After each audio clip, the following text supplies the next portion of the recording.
लोक कला केंद्र के प्रस्तुति।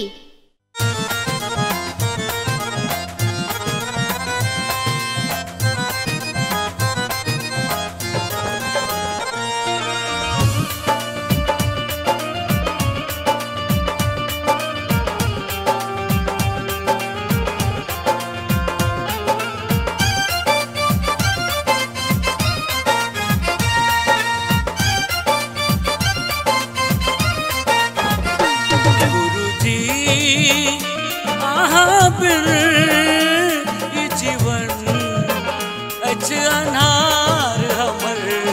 गुरुजी अहाँ बिन ई जीवन अनार हमर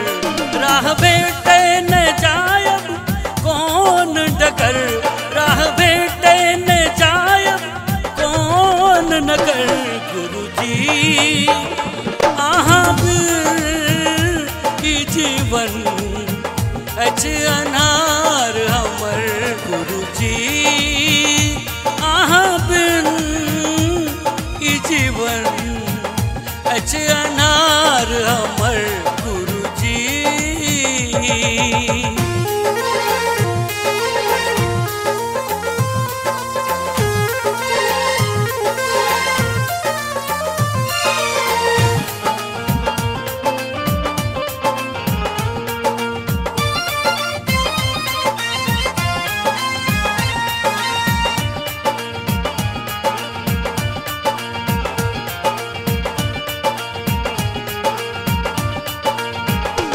उपकार बर अहाँ के गुरुवर पूजय अहाँ के देवदान अवनर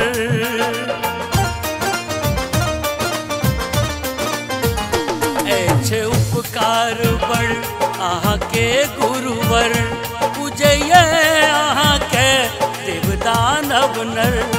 हम अभागल बनल मुँह ताकि ककर हम अभागल बनल मुँह ताकि ककर गुरुजी अहाँ बिन ई जीवन अनार हमर गुरुजी अहाँ बिन ई जीवन अनार हमर गुरुजी।